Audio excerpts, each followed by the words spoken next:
नमस्कार मित्रों। आज भाग 301 में हम चर्चा करेंगे BNSS 2023 का section 401। Section 401 BNSS 2023 says us about order to release on probation of good conduct or after admonition। सदाचरण की परिवीक्षा पर या भर्त्सना करने के बाद अभियुक्त को छोड़ दिए जाने के बारे में यह धारा हमें बताता है। यह धारा कहता है मित्रों कि 21 वर्ष के उम्र से ऊपर के व्यक्ति को केवल जुर्माना वाले अपराध अथवा 7 वर्ष की कारावास अथवा 7 वर्ष से कम अवधि के कारावास वाले अपराध के लिए अगर कन्विक्ट किया जाता है, दोष सिद्ध किया जाता है, अथवा 21 वर्ष से कम उम्र वाले व्यक्ति को अथवा महिला को मृत्यु या आजीवन कारावास को छोड़कर अन्य किसी भी अपराध के लिए अगर कन्विक्ट किया जाता है, दोष सिद्ध किया जाता है और उनके विरुद्ध कोई पूर्व दोष सिद्धि साबित नहीं होती है, तो वहां पर यह सेक्शन कहता है कि दोष सिद्ध करने वाले जो न्यायालय हैं वे उस अभियुक्त के आयु को, उसके सील कैरेक्टर को, उसके पूर्ववृत्त यानी कि एंटीसीडेंट को और अपराध किए जाने की जो परिस्थिति है, किस परिस्थिति में वो किया गया है, इन तमाम बातों को ध्यान में रखेंगे और उस पर विचार करेंगे। और ऐसा ध्यान में रखकर विचार करने पर अगर उनको यह प्रतीत होता है कि उनको, उस अपराधी को सदाचरण की परीक्षा पर on probation of good conduct छोड़ देना एक्सपेडिएंट है, छोड़ देना समीचीन है, यह प्रतीत उनको अगर होता है इन तमाम बातों पर विचार करने पर, तो वे उस अपराधी को तुरंत दंडादेश देने के बजाय उसके द्वारा बंध पत्र अथवा जमानत पत्र लिख देने पर छोड़ने का निर्देश दे सकते हैं, जिस बंध पत्र अथवा जमानत पत्र में यह उल्लिखित होगा कि 3 वर्ष तक जितना वे ठीक समझे, जैसा न्यायालय निर्दिष्ट करेंगे, वह अपराधी बुलाए जाने पर हाजिर होता रहेगा और दंडादेश पाएगा। और इस बीच वह परिशांति कायम रखेगा और सदाचारी बना रहेगा जी। परंतु कहता है कि माननीय उच्च न्यायालय के द्वारा बगैर विशेष तौर पर सशक्त किए गए कोई द्वितीय श्रेणी के न्यायिक दंडाधिकारी महोदय किसी फर्स्ट ऑफेंडर को, प्रथम अपराधी को अगर दोष सिद्ध करते हैं, कन्विक्ट करते हैं, इस राय के साथ कि इस सेक्शन 401 BNSS 2023 में जो शक्तियां प्रदत्त की गई हैं, उन शक्तियों का प्रयोग होना चाहिए। इस राय के साथ अगर दोष सिद्ध करते हैं फर्स्ट ऑफेंडर को कोई सेकेंड क्लास जुडिशियल मजिस्ट्रेट बगैर माननीय उच्च न्यायालय के द्वारा विशेष तौर पर सशक्त किए हुए, तो वे अपने इस राय को अभिलिखित करते हुए प्रथम श्रेणी के जो न्यायिक दंडाधिकारी महोदय हैं उनको कार्यवाही के लिए निवेदित करेंगे उनको, और उस अभियुक्त को उनके पास, प्रथम श्रेणी के जो न्यायिक दंडाधिकारी महोदय हैं उनके पास भेज देंगे, या वहां हाजिर होने के वास्ते उससे जमानत लेंगे जी। और वह अपराधी जो है जब प्रथम श्रेणी के न्यायिक दंडाधिकारी महोदय के नजदीक, उनके समक्ष वो हाजिर होगा, तो वे उस मामले का डिस्पोजल, उसका निपटारा उपधारा 2 के अधीन जो उपबंधित हैं, उपधारा 2 में जो उपबंध किए गए हैं उस रीति से उसका निपटारा करेंगे। अर्थात वो ऐसा दंडादेश दे सकेंगे अथवा ऐसा आदेश दे सकेंगे, मानो कि मूलतः अगर वे सुनवाई किए होते तो उस तरह से दंडादेश अथवा उस तरह से आदेश देते। इस तरह से वो उसका निपटारा करेंगे। और वे अगर आवश्यक समझे तो अतिरिक्त किसी प्रश्न पर अतिरिक्त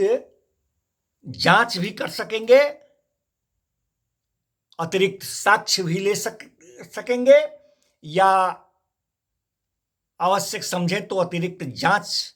करने के लिए, अतिरिक्त साक्ष्य लेने के लिए निर्देश भी दे सकेंगे। मित्रों, ये सेक्शन कहता है कि किसी ऐसी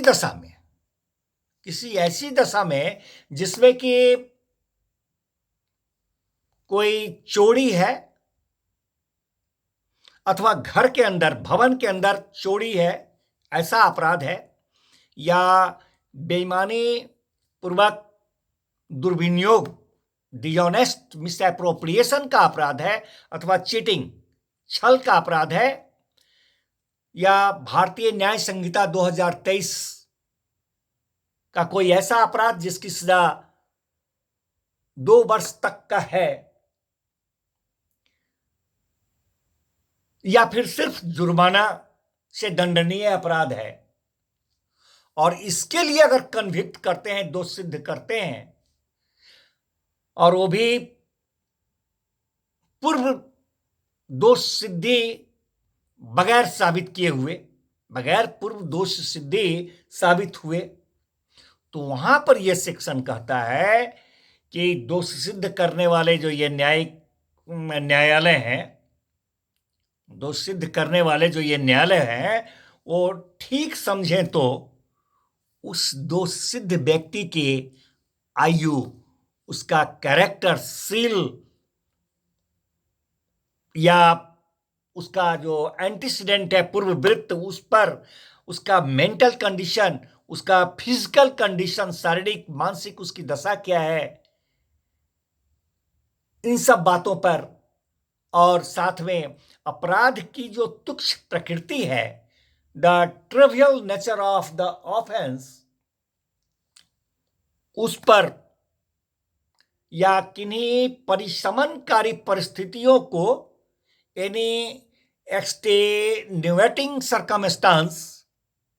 जिनमें कि वो अपराध किया गया था, इन सब बातों को मद्देनजर रखते हुए दंडादेश देने के बजाय सम्यक भर्त्सना करके छोड़ सकते हैं। Release him after due admonition.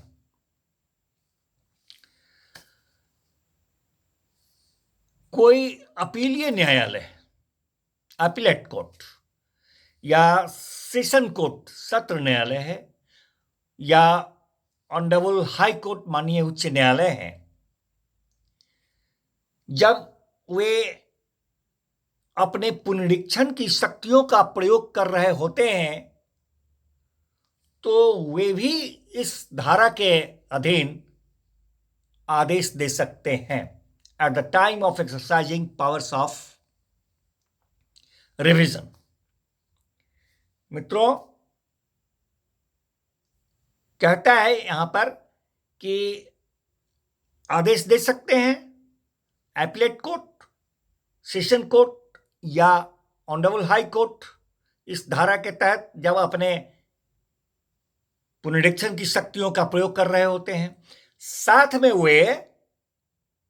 अगर कोई आदेश दिया हुआ है तो उस आदेश को सेट असाइड, अपास्त भी कर दे सकते हैं जी।